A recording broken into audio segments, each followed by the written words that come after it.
الحمد للہ وکفا وسلام علی عبادہ الذین اصطفی اما بعد فاعوذ باللہ من الشیطان الرجیم بسم اللہ الرحمن الرحیم انما یخشی اللہ من عبادہ العلماء وقال اللہ تعالی فی مقام آخر ثم اورثنا الكتاب الذين اصطفينا من عبادنا وقال رسول الله صلى الله عليه وسلم العلماء ورثة الأنبياء سبحان ربك رب العزة عما يصفون وسلام على المرسلين والحمد لله رب العالمين اللهم صل على سيدنا محمد وعلى آل سيدنا محمد وبارك وسلم اللهم صل على سيدنا محمد وعلى آل سيدنا محمد وبارك وسلم اللهم صل على سيدنا محمد وعلى آل سيدنا محمد وبارك وسلم۔ اللہ تعالیٰ قرآن کریم میں ارشاد فرماتے ہیں کہ بے شک اللہ تعالیٰ سے سب سے زیادہ ڈرنے والے وہ لوگ ہیں جو اہل علم ہیں۔ ظاہر سی بات ہے کہ جس کو اللہ تعالیٰ کی معرفت جتنی زیادہ ہوگی، جتنا زیادہ اسے علم حاصل ہوگا کہ اللہ کی ذات کون ہے، اللہ کی طاقت کیا ہے، اللہ کی قدرت کیا ہے، اللہ تعالیٰ کی کائنات کی اور مخلوقات کی وسعت کیا ہے، جتنا زیادہ علم جس بندے کو اس بات کا زیادہ ہوگا وہ اتنا ہی اللہ تعالیٰ سے ڈرے گا۔ ڈرنے سے مراد یہاں تقوی اختیار کرے گا، یعنی اللہ کی نافرمانی سے ڈرے گا۔ اور دوسری آیت میں اللہ تعالیٰ نے ارشاد فرمایا کہ ہم نے کتاب کا وارث ان لوگوں کو بنایا جو ہمارے چنے ہوئے بندے تھے۔ تو یہ علم کے لیے اللہ تعالیٰ کی سلیکشن ہوتی ہے، اللہ تعالیٰ اپنے خاص بندوں کو اس کام کے لیے چن لیتے ہیں۔ پھر حضور اکرم صلی اللہ علیہ وآلہ وسلم کی مبارک حدیث پیش کی گئی۔ آپ صلی اللہ علیہ وسلم فرمایا العلماء ورثۃ الانبیاء، کہ علماء انبیاء کے وارث ہوتے ہیں۔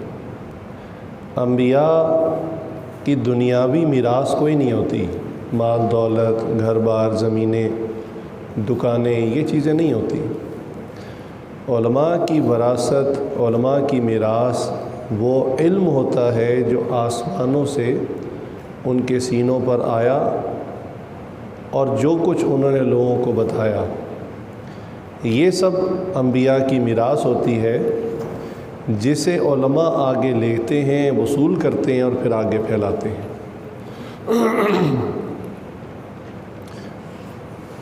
رمضان کے بعد یہ شوال کا مہینہ آ گیا، تو شوال کے مہینے میں مدارس کی پڑھائی کا آغاز کا سلسلہ ہوتا ہے۔ یہ جو مدارس ہیں یہ کیسے وجود میں آئے اور ان کی تاریخ کیا تھی، یہ پڑھنے پڑھانے کا سلسلہ، یہ علم پھیلانے کا سلسلہ کہاں سے چلا، اور آج جو باقاعدہ مدارس کی ایک موجودہ شکل بن چکی ہے، اس کے احوال کیا ہیں۔ تو دیکھیں، کوئی بھی علم ہو، کوئی بھی فن ہو، تو ابتدائی زمانے میں نہ اس کی کتابیں موجود تھیں، نہ اس کے سیکھنے سکھانے والے ادارے موجود تھے۔ مثلاً طب انسانی جسم کے علاج کے حوالے سے یہ وہ فن ہے جو بہت قدیم ہے، یوں سمجھ لیں جب سے انسان دنیا میں ہے تب سے یہ فن موجود ہے،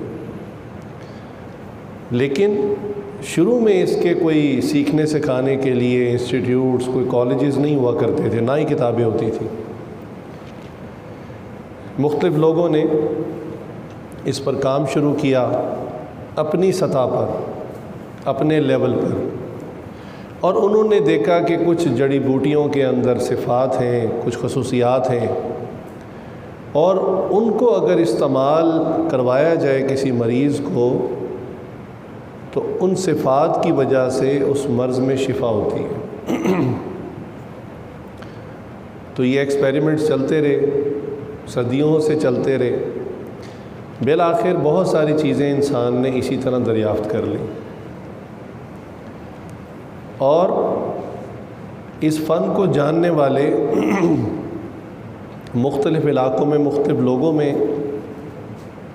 مختلف شہروں میں پھیلے ہوتے، اور پھر جو طب سیکھنا چاہتے تھے وہ ان شخصیات کے پاس کچھ عرصہ رہتے، ان کی صحبت میں رہتے۔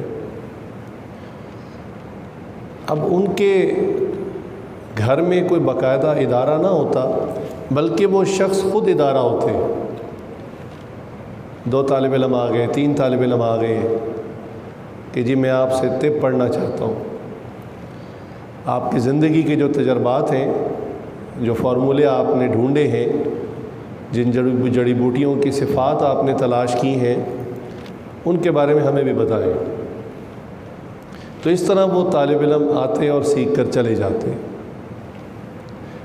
بعد میں اس کو ایک منظم شکل دی گئی کہ بھی یہ تو بہت قیمتی کام ہے جو کئی صدیوں سے ہوتا آ رہا ہے، تو کیوں نہ اس پر اگر ریسرچ آگے بڑھانی ہو تو پرانی تمام معلومات کو اکٹھا کیا جائے۔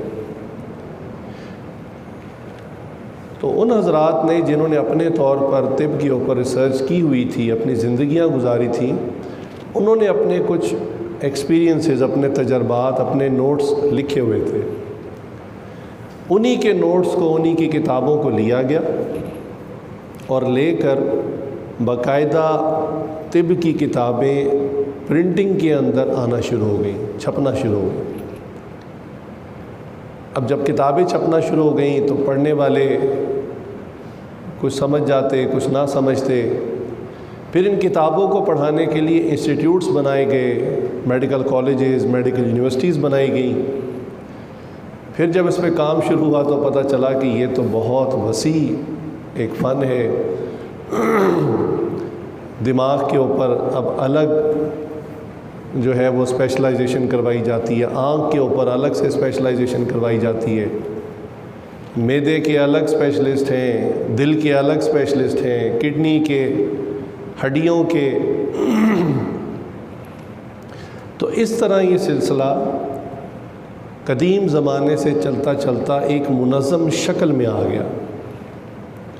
یہ مثال اس لیے دی تھی کہ مدارس کی مثال جو آج کے زمانے میں ادارے ہیں، ان کی بھی کم و بیش کہانی یہی ہے کہ حضور اکرم صلی اللہ علیہ وسلم کے اوپر اللہ تعالیٰ نے آسمانی علوم نازل فرمائے۔ آپ صلی اللہ علیہ وسلم نے وہ علوم، وہ قیمتی نصائح اور باتیں امت کو پیش کی۔ ان کے سامنے جو لوگ تھے ان کو ہم صحابی کہتے ہیں، رضی اللہ عنہم و رضوا عنہ، اور وہ آپ صلی اللہ علیہ وسلم کے پہلے تربیت یافتہ تھے۔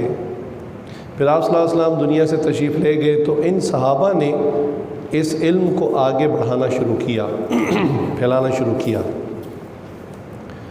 ان سے سیکھنے والے تابعین بنے، ان سے سیکھنے والے تبع تابعین بنے، اور یہ سلسلہ چلتا رہا۔ اب جو علم کے متلاشی تھے کہ ہم یہ معلوم کریں کہ اللہ نے اور اللہ کے حبیب صلی اللہ علیہ وسلم نے کیا فرمایا ہے اور علم کی تفصیلات کیا ہیں، تو اس کے لیے پھر اکابرین نے کتابیں لکھنا شروع کی۔ ہر زمانے میں لکھتے رہے، اپنے استاد محترم سے جو سنتے اس کے نوٹس بناتے، اور وہ باتیں جو اپنے بڑوں سے سنی تھی ان کو آگے نقل کر دیتے۔ تو آپ نے اکثر یہ لفظ سنا ہوگا کہ ہمارا دین نقلی ہے۔ نقلی سے مراد نقل کیا ہوا ہے، اور یہ دین کے بارے میں یہ کوئی چیز بری شمار نہیں ہوتی، کیونکہ دین میں تو اصل بات جو حضور اکرم صلی اللہ علیہ وسلم نے بیان فرمائی اسی اصل کو ہی آگے نقل کرنا ہے۔ اس میں اضافہ کریں گے، ترمیم کریں گے تو کام خراب ہوگا۔ اس لیے ہمارا دین نقلی ہے، یعنی حضور اکرم صلی اللہ علیہ وسلم کی باتیں آگے نقل کی جاتی ہیں، اب وہ چاہے قرآن کی آیات ہوں یا آپ صلی اللہ علیہ وسلم کی احادیث ہوں۔ تو یہ سلسلہ چل نکلا کہ علم کے متلاشی مختلف اساتذہ کی صحبت میں جاتے، تلاش کرتے کہ ہر علم کی لائن کا اسپیشلسٹ کون ہے۔ اولاً تو صرف قرآن تھا، حدیث تھی، فقہ کا ایک آغاز ہوا، لیکن فقہ کے اوپر ابھی بہت تفصیلی کام نہیں ہوا تھا۔ اس کی وجہ ہے کہ حضور اکرم صلی اللہ علیہ وسلم خود موجود تھے، صحابہ کو کوئی مسئلہ پیش آتا وہ آپ صلی اللہ علیہ وسلم سے پوچھ لیتے، اور آپ صلی اللہ علیہ وسلم یا تو خود فرما دیتے یا اللہ کی طرف سے وحی نازل ہو جاتی بتلا دیتے۔ لیکن حضور اکرم صلی اللہ علیہ وسلم کے پردہ فرمانے کے بعد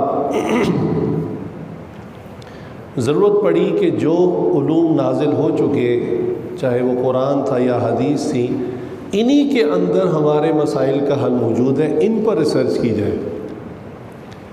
لہٰذا اس کے ایکسپرٹس اللہ نے پیدا کیے، بڑے بڑے علماء پیدا کیے، بڑے بڑے فقہا پیدا کیے، جنہوں نے انہی قرآنی آیات میں سے، انہی احادیث میں سے تمام مسائل کو اخذ کر لیا اور آج تک کرتے چلے جا رہے ہیں، اور یہ سلسلہ قیامت تک چلتا رہے گا۔ تاہم اس کے لیے پہلے یہ ہوتا تھا کہ ایک استاد ہیں، مثلا وہ تفسیر کے ماہر ہیں، اللہ تعالیٰ نے ان کو مہارت دی تھی تفسیر میں، تو طلبہ ان کو تلاش کرتے کرتے ان کے شہر تک، ان کے علاقے تک جاتے اور تفسیر ان سے پڑھتے، اور اس کا کوئی ٹائم فریم طے نہیں تھا کہ انہوں نے 8 سال پڑھنا ہے یا 2 سال پڑھنا ہے، یا بس طلبہ آتے، کوئی 1 مہینہ پڑھ لیتا، کوئی 6 مہینہ پڑھ لیتا، کوئی 2 سال پڑھ لیتا۔ جب وہ اس علم کو سیکھ لیتے تو استاد سے اجازت لے کے وہ چلے جاتے۔ اسی طرح کوئی منطق پڑھنے چلا جاتا، کوئی فقہ پڑھنے چلا جاتا، کوئی حدیث پڑھنے چلا جاتا، کوئی عربی ادب پڑھنے کے لیے کسی استاد کے پاس چلا جاتا۔ تو یہ اسپیشلسٹ تھے اپنے علوم کے، ان کے پاس شاگرد آتے رہتے۔ لیکن اس زمانے کے طالب علم بھی اتنے پختہ تھے، پکے تھے کہ علم کی طلب کے لیے مختلف شہروں کا اور بعض اوقات مختلف ملکوں کا سفر کرتے۔ ان کو پتہ چلتا کہ مثلا ہمارے علاقے پاکستان میں فلاں جو فن ہے اس کے ماہر ملتان میں ہیں،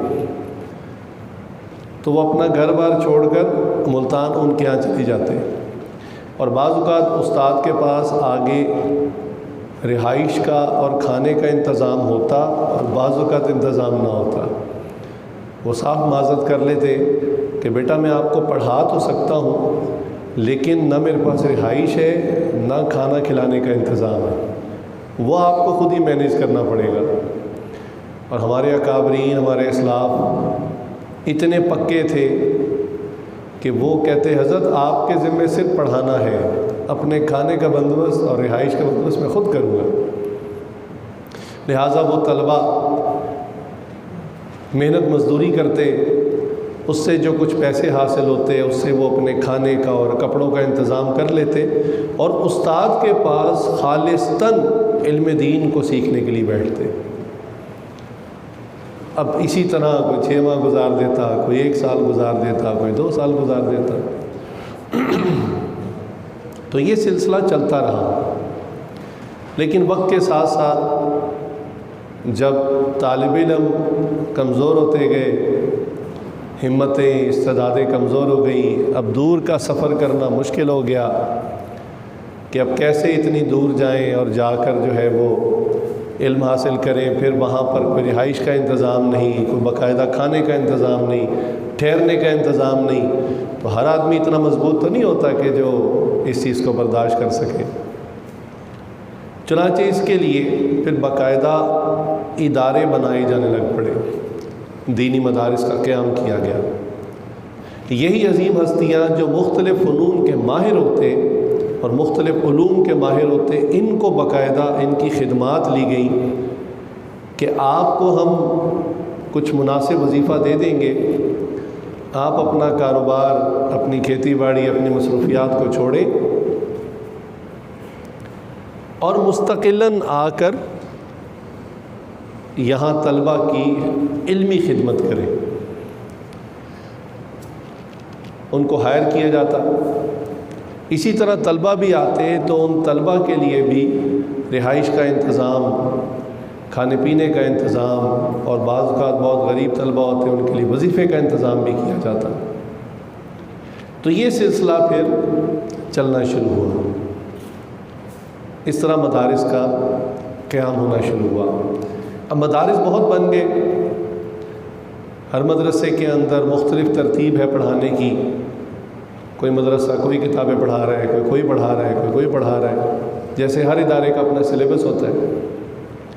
اب مسئلہ یہ ہوا کہ جب یہ طلبہ ان مدارس سے پڑھ کر نکلنا شروع ہوئے، فراغت ہوئی، اب آگے مختلف مساجد میں یا مختلف دینی خدمات میں مختلف جگہوں پر ان کو متعین کرتے وقت کوئی بینچ مارک نہیں تھا، کوئی پیمانہ نہیں تھا کہ کیسے اس بات کا اندازہ لگائیں کہ یہ طالب علم واقعی صلاحیت والا ہے یا صرف وقت گزاری کرنے والا ہے۔ ہم اس کو امام رکھ لیں، اس نے نمازیں پڑھانی ہیں، لوگوں کو مسئلے بتانے ہیں، جمعے کا واعظ کرنا ہے، تمام دینی خدمات دینی ہیں، تو کیا یہ عالم جو ہیں یہ اتنی صلاحیت صفات والے ہیں کہ ہم انہیں رکھ لیں اس خدمت کے لیے؟ یہ ایک سوالیہ جو ہے وہ نشان بن گیا کہ اس کا کیا حل ہے۔ اس پر پھر علماء نے جب آپس میں مشاورت کی تو سوچا کہ ہم کوئی ایک معیار مقرر کر لیتے ہیں، ایک سٹینڈرڈ بنا لیتے ہیں، اور اس سٹینڈرڈ کے مطابق ہم طلبہ کو پڑھائیں گے، اس معیار میں سے گزاریں گے، باقاعدہ امتحان لیں گے، پھر جو امتحان میں کامیابی حاصل کریں گے ان کی باقاعدہ ہم گریڈنگ کریں گے کہ اس نے کتنے نمبر حاصل کیے، کتنی فیصد حاصل کیے، یہ جید ہے، یہ جدن ہے، یا یہ ممتاز ہے، کیا گریڈ ہے اس کا، اور اس کی ہم باقاعدہ ایک سند بھی جاری کریں گے۔ تو یہ سوچ جب بیدار ہوئی تو اس کی وجہ سے علماء نے باقاعدہ ایک بورڈ بنایا جس کا نام وفاق المدارس رکھا۔ وفاق المدارس کا بورڈ بننے کی وجہ سے طلبہ کا ایک معیار طے ہو گیا، اسی کے مطابق ان کو سند جاری کی جانے لگ پڑی۔ وفاق کا جب بورڈ بنا تو اس کو بناتے وقت جب طلبہ کے لیے سلیبس کو ڈیسائیڈ کر رہے تھے، طے کر رہے تھے کہ سلیبس کیا رکھیں، کتابوں کا نصاب کیا رکھیں، تو دیکھیں یہاں ایک بڑی اہم بات ہے ہمارے سمجھنے کے لیے کہ عام طور پہ کتاب جب کوئی مصنف لکھتا ہے تو وہ اس کو فوراً رجسٹرڈ کروا لیتا ہے۔ رجسٹر کا کیا مطلب ہے کہ اب اس کتاب کو مکمل یا اس کا کوئی حصہ کوئی دوسرا بندہ نقل نہیں کر سکتا۔ ہوتا کیا ہے کہ پھر وہ کتاب مارکیٹ میں جاتی ہے، اس کی جتنی کاپیز بکتی ہیں، سیل ہوتی ہیں، تو اس کا ایک حصہ اس لکھنے والے کو پہنچتا ہے۔ تو کتابیں لکھنے والے پھر اس طرح اس کی بیٹھ کر انکم سے فائدہ اٹھاتے ہیں، کمائی سے فائدہ اٹھاتے ہیں۔ ایسی بھی کتابیں ہیں کہ لکھنے والے فوت ہو چکے لیکن ان کی آگے اولادوں نے اس رجسٹریشن کو جاری رکھا اور ان کے والد کی یا دادا کی یا پردادا کی لکھی ہوئی کتابیں مارکیٹ میں ہیں، اور جب وہ سیل ہوتی ہیں تو اس کی کمائی کا ایک حصہ ان کی اگلی نسل کو ملتا ہے۔ اچھا، کتابیں برقرار رکھنے کا ایک طریقہ یہ ہے اس کو رجسٹر کروایا جائے، لیکن اللہ کی شان دیکھیں، قبولیت اس کو کہتے ہیں کہ وفاق بورڈ کے اندر جب انہوں نے حدیث کی کتاب رکھنی تھی، فقہ کی کتاب رکھنی تھی، عربی ادب کی کتاب رکھنی تھی، منطق کی کتابیں ہیں، صرف نحو کی کتابیں ہیں، بہت ساری اصول فقہ کی کتابیں ہیں۔ اب دنیا میں کتابیں تو کوئی کمی نہیں، بے انتہا کتابیں موجود ہیں، لیکن یہ طلبہ کے لیے کون سا کورس فائنل کریں، کون سی کتابوں کو متعین کریں، اس کے اوپر جو ہے اللہ تعالیٰ نے ان کے دل میں وہ ان کتابوں کے نام ڈالے جو ہم سمجھتے ہیں کہ اللہ کی بارگاہ میں مقبول ہیں۔ ان کے مصنفین اکثر کے دنیا سے جا چکے ہیں، انہوں نے کوئی کاپی رائٹس نہیں لکھوائے، ان کی اولادوں نے بھی آگے سے اس کے کاپی رائٹس نہیں لکھوائے، ان کی اولادیں بھی فوت ہو چکی ہیں، اور قبولیت ایسی کہ ان بزرگوں کے دل میں اللہ نے ڈالا اور انہوں نے وہ کتابیں شامل نصاب کی۔ یہ تھی مدارس کی ایک مختصر تاریخ جو میں نے آپ کے سامنے پیش کی، اور جس کے بعد آج کے زمانے میں وفاق کا بورڈ بن گیا۔ اب تقریباً اکثر مدارس وفاق بورڈ سے رجسٹرڈ ہیں، اور جب طالب علم پڑھ کے نکلتا ہے تو اس کو باقاعدہ ایک سند جاری کی جاتی ہے اس کے نمبروں کے اعتبار سے کہ یہ کس گریڈ کا طالب علم ہے، تو آگے اس کے لیے دین کا کام کرنے میں آسانی ہوتی ہے کہ وہ اپنا تعارف کروا لیتا ہے کہ جی میں نے بہت اچھے طریقے سے پڑھا ہے اور میں نے اتنے نمبر حاصل کیے ہیں۔ تو بہرحال ایک معیار بہرحال موجود ہے،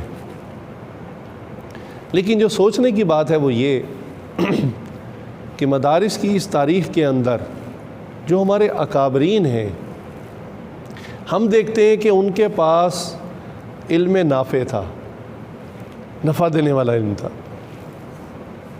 اور آج کے طالب علم جو پڑھ رہے ہیں وہ اس نعمت سے محروم نظر آتے ہیں۔ اس کی بنیادی وجہ کیا ہے؟ دیکھیں، جو کتابیں آج آپ پڑھ رہے ہیں یہی کتابیں حضرت رشید احمد گنگوئی رحمۃ اللہ نے بھی پڑھی تھی، حضرت مدنی رحمۃ اللہ علیہ، اور حضرت مولانا قاسم نانوتوی رحمۃ اللہ علیہ، اور یہ جو ایک لمبی فہرست ہے حضرات کی، انہوں نے یہی کتابیں پڑھی۔ لیکن کیا وجہ ہے کہ ان کی زندگی میں اتنا عمل تھا، اتنا علم تھا، وہ اتنا کام کر گئے، عملی بھی اور علمی بھی، کہ آج اگر ان کے علمی کام کو ہم صرف پڑھنا شروع کر دیں، اتنی کتابیں وہ لکھ کے ہیں کہ اگر ہم ان کی صرف کتابوں کو پڑھنا شروع کر دیں ہماری زندگی ختم ہو جائے، وہ کتابیں ختم نہ ہو۔ یہ کیسے ہو گیا؟ یہ سوچنے کی بات ہے۔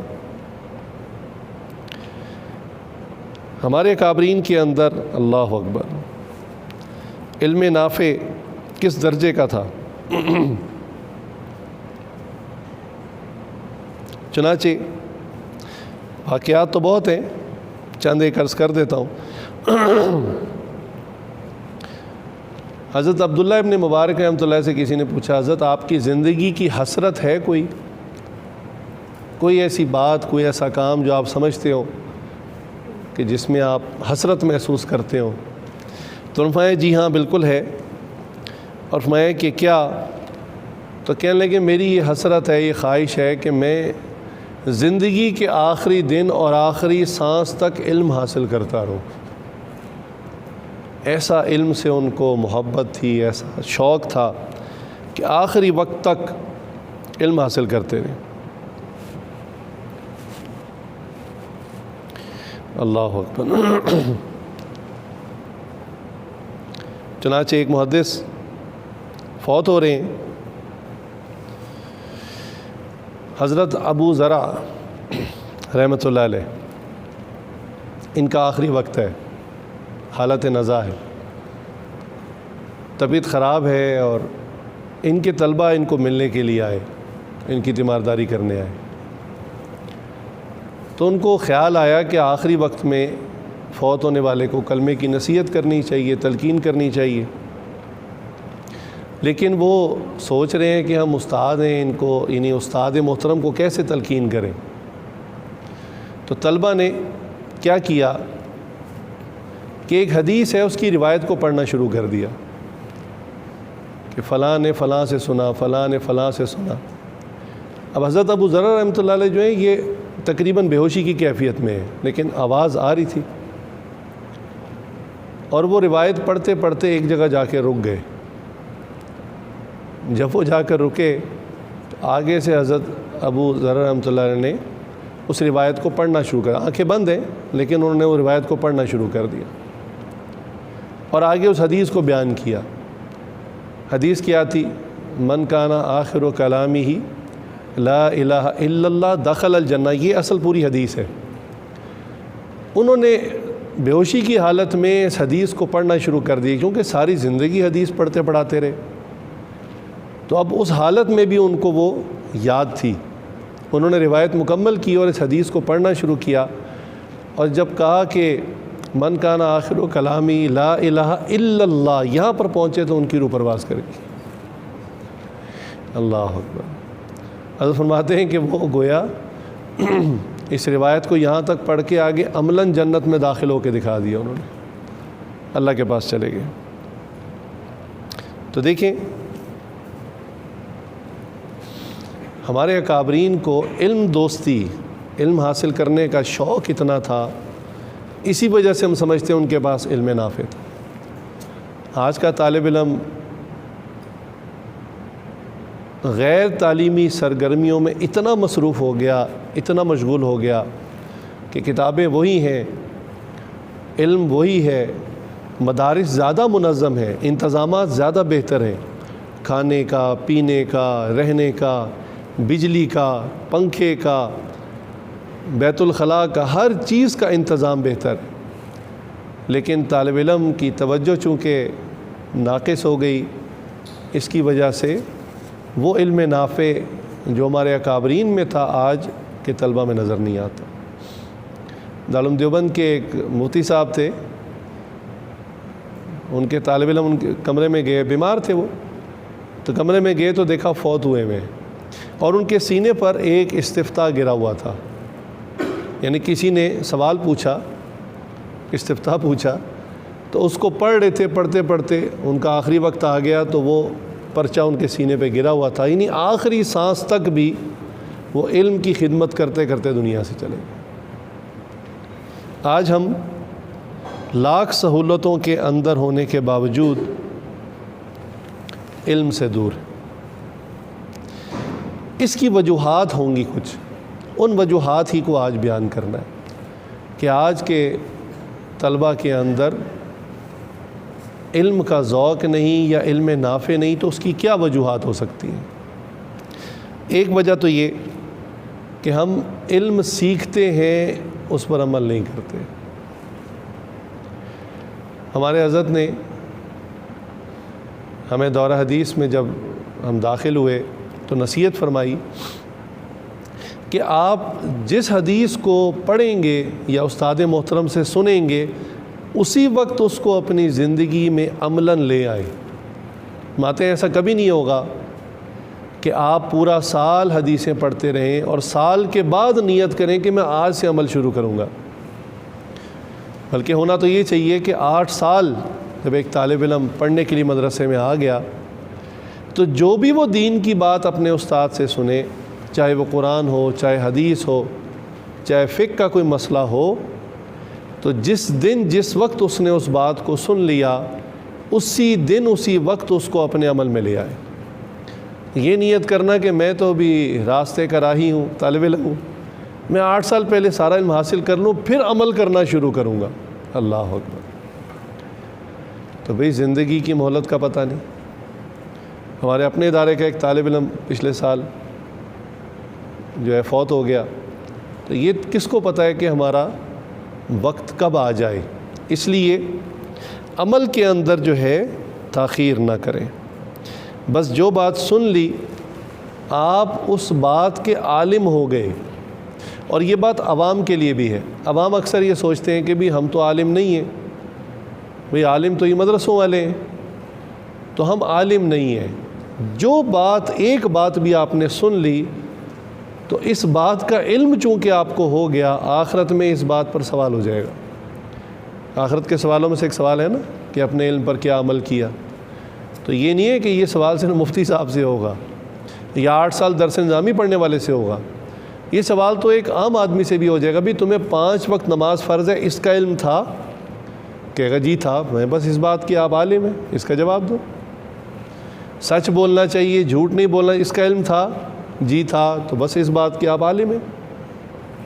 تو عالم کا ہرگز یہ مطلب نہیں، یعنی اللہ کی بارگاہ میں یہ مطلب نہیں کہ جس نے 8 سال باقاعدہ درس نظامی میں علم پڑھا، پھر اس نے امتحان پاس کیا، اس کو سند ملی، بس وہ عالم ہے اور اسی سے میں سوال کروں گا آخرت میں۔ بلکہ علم کا سوال تو ہر شخص سے ہوگا۔ دیہات میں رہنے والا آدمی جو کبھی کسی نہ مدرسے گیا نہ اسکول گیا، وہ بھی کوئی خیر کی بات سنتا ہے، جمعے کا واعظ سنتا ہے، خیر کی مجلسوں میں جاتا ہے، تو جب اس نے بھی وہاں جا کر دین کی چند باتیں سن لیں تو وہ ان چند باتوں کا عالم بن گیا۔ اب اس سے انہی چند باتوں کا سوال ہوگا۔ اس لیے اس شوق میں رہنا کہ علم زیادہ سے زیادہ ہو جائے اور عمل بالکل نہ ہو، ایسا بندہ تو علم اور عمل میں تضاد والا بندہ تو بعض اوقات دوسروں کے لیے دین میں رکاوٹ کا ذریعہ بن جاتا ہے، اور ایسے آج بہت سارے نام موجود ہیں۔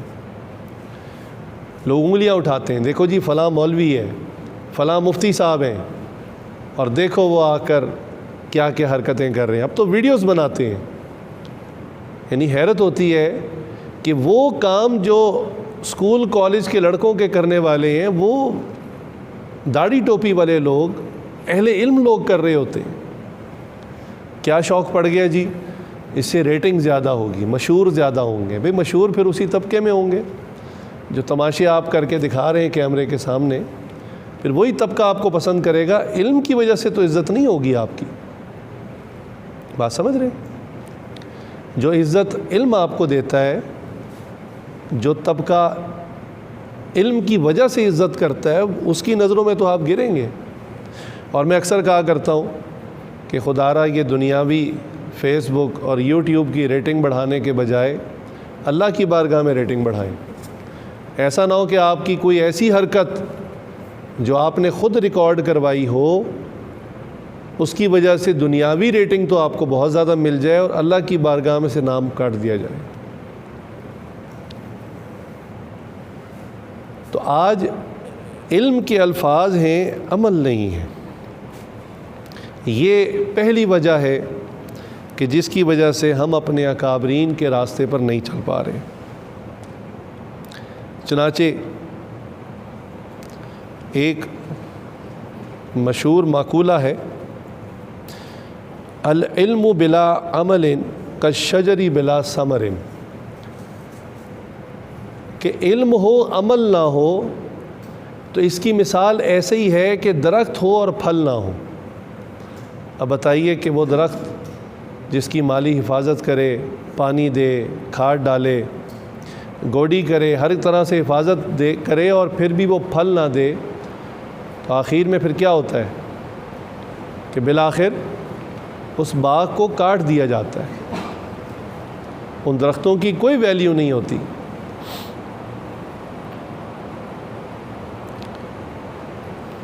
اس لیے ہمیشہ یہ کوشش کریں کہ جو بات علم کی ہم نے سن لی، آج اسی وقت ہمارا اس پر عمل ہو جائے۔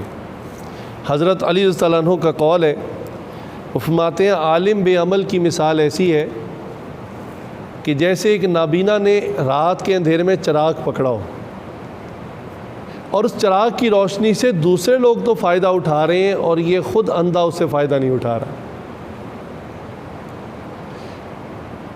ہمارے حضرت جی ایک مرتبہ سفر فرما رہے تھے، تو راستے میں کہیں ٹریفک جیم ہو گیا، بہت لمبا، گاڑیاں کھڑی ہوئی ہیں، قطاریں لگی ہوئی لمبی۔ اب چونکہ وہ راستہ وہی تھا، جی ٹی روڈ، اسی پہ سے گزرنا تھا، تو حضرت آتے ہیں ہماری گاڑی بھی کھڑی ہو گئی۔ کہنے کہ بہت دیر گزر گئی، راستہ کھل نہیں رہا تھا، ٹریفک موو نہیں کر رہی تھی، بالکل جام تھی۔ تو ہمیں سمجھ نہیں آ رہی تھی کہ آخر آگے ایسا کیا واقعہ ہو گیا ہے کہ ٹریفک بالکل نہیں ہل رہی. تو ہم نے ایک بندے کو کہا کہ ذرا آگے جا کے دیکھو. کہنے لگے وہ آگے گیا، ہو کر آیا تو کہنے لگا حضرت بڑا عجیب واقعہ پیش آیا آگے. فرمایا کیا؟ فرمایا کہ حضرت ایک آئل ٹینکر ہے جو پیٹرول پمپ کے اوپر تیل لاتے لے جاتے ہیں نا، یہ بڑا، جس میں کئی 100 لیٹر یا کئی ہزار لیٹر پیٹرول ہوتا ہے، ڈیزل ہوتا ہے، اس کو آئل ٹینکر کہتے ہیں. کہنے لگے حضرت ایک آئل ٹینکر ہے، وہ سڑک کراس کر رہا تھا، ٹیڑھا ہوا، عین اس وقت میں اس کا اپنا پیٹرول ختم ہو گیا اور اب وہ ٹیڑھا سڑک کے بیچ میں کھڑا ہے، جس کی وجہ سے تمام ٹریفک جیم کھڑی ہے. حضرت کہنے لگے ہم بھی بڑے حیران ہیں. ہم نے کہا اللہ اکبر، یہ تو عجیب عبرت کی نشانی ہے، مثال ہے کہ اپنے اوپر ہزاروں لیٹر تیل لادا ہوا ہے، لیکن چونکہ اپنی ٹینکی میں تیل ختم ہو گیا، اب وہ راستے میں کھڑا ہے، نہ آگے ہوتا ہے نہ پیچھے ہوتا ہے، سب کے لیے پریشانی کا سبب بنا ہو. تو میں عالم بے عمل بھی بالکل ایسا ہی ہے کہ اپنے اوپر کتابوں کا، ہزاروں کتابوں کا بوجھ لادا ہوا ہے، لیکن اپنی زندگی میں عمل نہیں. اس کو دیکھ کر دوسرے لوگ بھی کہتے ہیں کہ بھائی ہم دین کے قریب نہیں آ سکتے.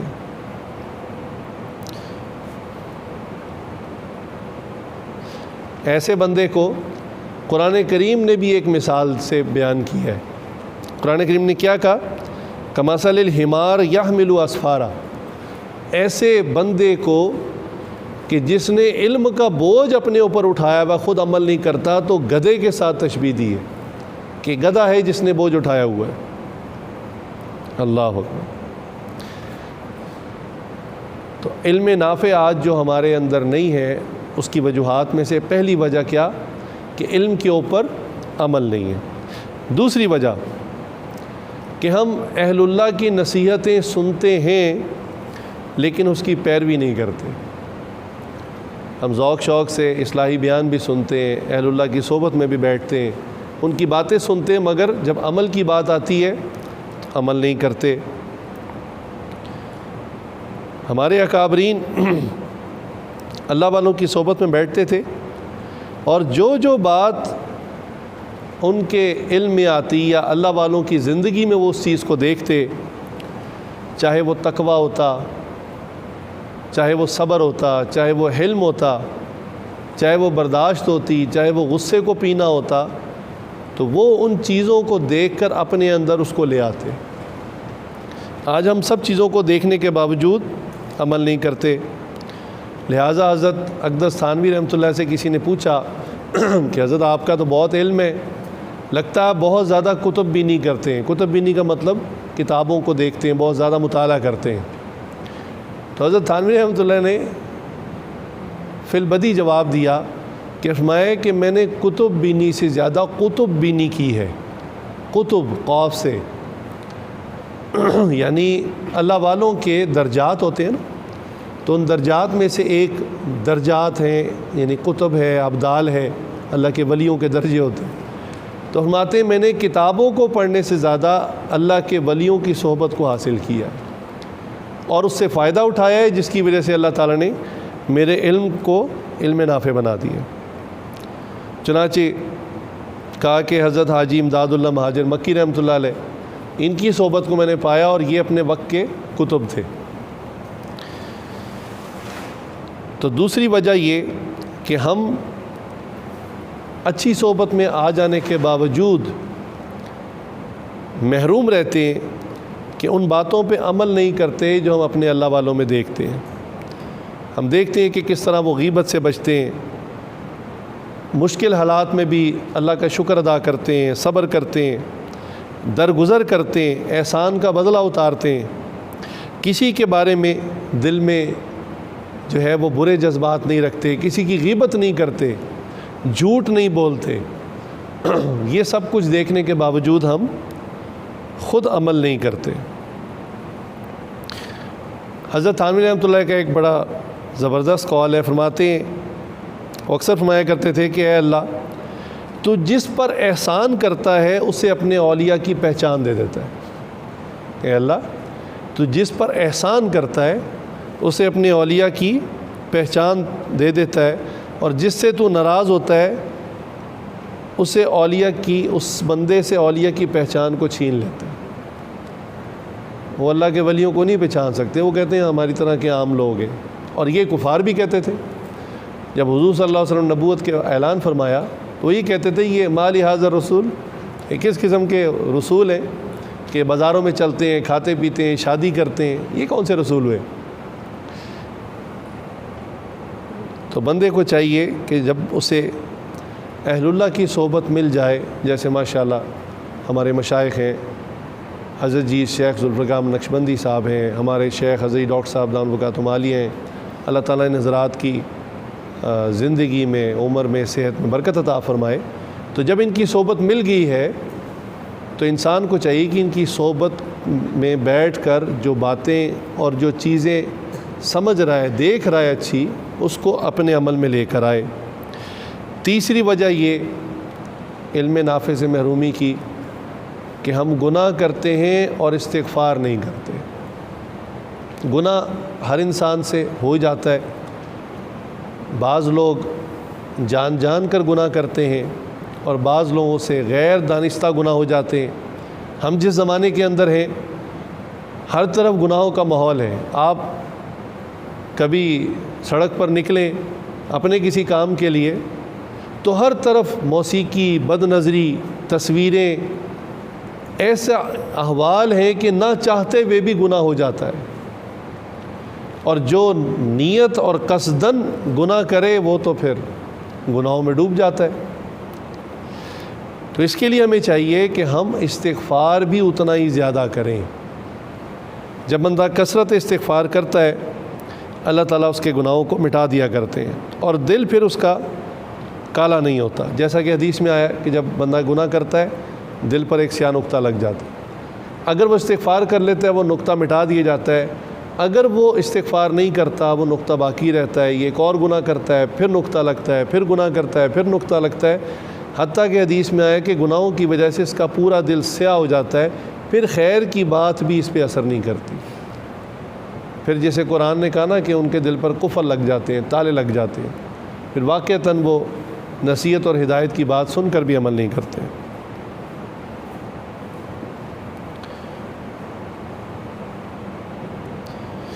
صدیق اکبر رضی اللہ عنہ کا قول ہے کہ جو بندہ دن میں 70 بار بھی گناہ کرے، اب یہ 70 کا لفظ میں نے ویسے سبق میں بھی سمجھایا تھا آپ کو اکثر کہ 70 کا مطلب 70 نہیں ہوتا، یہ عربی محاورہ ہے قدیم۔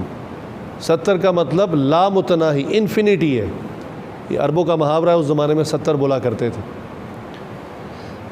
کہ جو 70 بار بھی گناہ کرے اور ہر بار استغفار بھی کرے تو فرمائے کہ وہ گناہوں پر مصر نہیں کہلائے گا، یعنی گناہوں پر مستقل اصرار کرنے والا اللہ کی بارگاہ میں شمار نہیں ہوگا۔ تو دیکھیں گناہوں کو چھوڑ دینا چاہیے، لیکن بالفرض اگر گناہ نہیں چھوٹ رہے تو بھائی استغفار بھی نہ چھوڑیں۔ استغفار کرنے میں کتنی دیر لگتی ہے، اور استغفار خود ایک بہت زبردست وظیفہ۔ عام طور پر یہ سمجھا جاتا ہے کہ صرف یہ توبہ کے لیے، گناہوں کی معافی کے لیے، نہیں، یہ خود اللہ کا ایک ذکر ہے بڑا زبردست۔ حضور اکرم صلی اللہ علیہ وآلہ وسلم گناہوں سے معصوم تھے، پھر بھی روزانہ کم از کم 100 مرتبہ استغفار فرماتے ہیں۔ تو ہمیں کتنا زیادہ گناہوں سے استغفار کرنا چاہیے۔ چوتھی وجہ علم نافع سے محروم ہونے کی، ہم اللہ سے نعمتیں تو مانگتے ہیں لیکن نعمتوں کا شکر ادا نہیں کرتے۔ اللہ تعالیٰ قرآن کریم میں کیا فرماتے ہیں نعمتوں کے بارے میں؟ لَئِن شَكَرْتُمْ لَأَزِيدَنَّكُمْ وَلَئِن كَفَرْتُمْ إِنَّ عَذَابِي لَشَدِيدٌ۔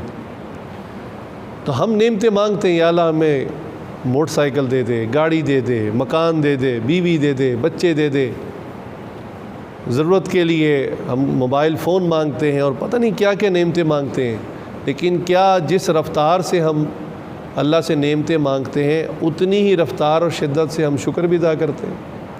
یہ ہر شخص اپنا احتساب خود کر لے۔ تو جب ہم اتنی کثرت سے نعمتیں مانگتے ہیں، اللہ نعمتیں اتنی ہی کثرت سے دے بھی دیتے ہیں، تو ہمیں شکر بھی اللہ کا اتنا ہی زیادہ کرنا چاہیے۔ ایک حدیث مبارکہ میں آیا کہ 4 چیزیں دنیا اور آخرت کی بھلائی ہیں۔ ذکر کرنے والی زبان، جس بندے کو ایسی زبان مل جائے کہ وہ ہر وقت اللہ کا ذکر کرتا رہے، یہ بہت بڑی نعمت ہے، دنیا کی بھی آخرت کی بھی۔ اور فرمایا شکر کرنے والا دل، جس کا دل ہر وقت اللہ کا شکر ادا کرے، چاہے مشکل بھی آ جائے پھر بھی وہ اللہ کا شکر ادا کرے، یعنی ہر حال میں اللہ کا شکر ادا کرے۔ چونکہ نعمتیں ملنے پر شکر تو ہر آدمی کر ہی لیتا ہے، لیکن کبھی اللہ کی طرف سے کوئی حالات آ جائیں اس میں بھی دل مطمئن رہے، اللہ سے راضی رہے، اس کو شکر کرنے والا کہتے ہیں۔ تیسری چیز یہ کہ مشقت اٹھانے والا جسم، مشقت اللہ سے نہیں مانگنی چاہیے، لیکن اگر کبھی آ جائے تو جسم ایسا ہو جو مشقت کو اٹھا لے۔ ابھی گرمیوں میں رمضان گزرا ہے، تو اگر جس کا جسم عادی نہ ہو مشقت اٹھانے کا تو وہ روزے تو نہیں رکھ سکتا۔ اور چوتھی بات یہ کہ نیک بیوی کا مل جانا، یہ دنیا اور آخرت کی بھلائی ہے، اور اسی طرح بیوی کے لیے بھی نیک خاوند کا مل جانا۔ یہ 4 چیزیں حدیث میں آتا ہے، یہ نعمتیں ہیں دنیا اور آخرت کی۔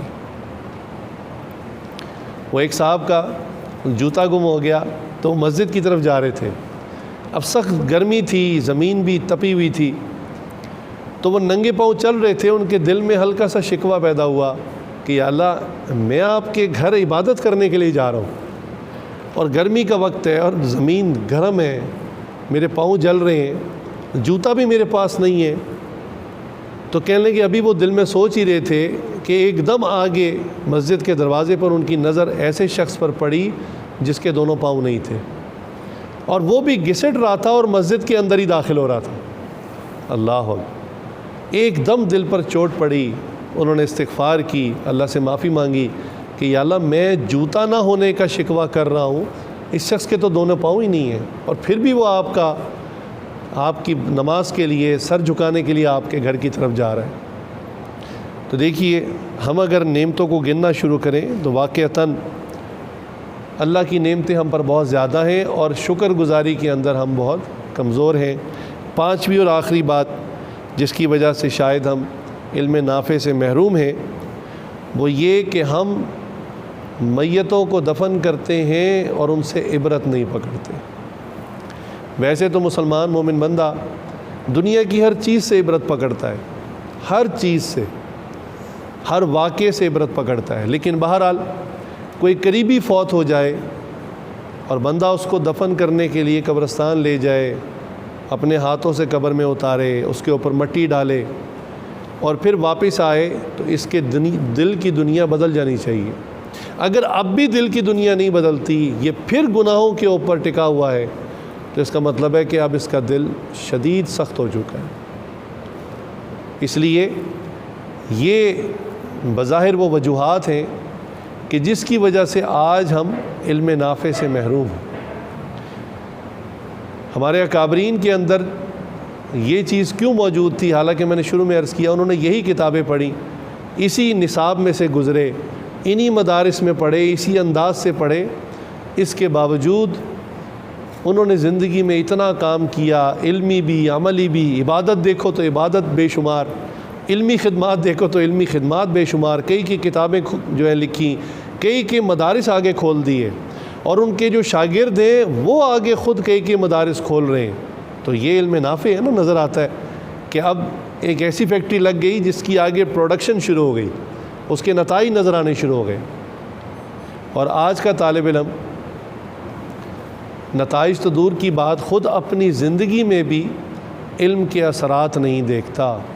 اس کی وجہ بظاہر یہ 5 وجوہات ہیں۔ اللہ تعالیٰ سے دعا ہے اللہ تعالیٰ ہمیں ان کمزوریوں کو دور کر کے ان باتوں پر عمل کرنے کی توفیق عطا فرمائے۔ وآخر دعوانا الحمدللہ رب العالمین۔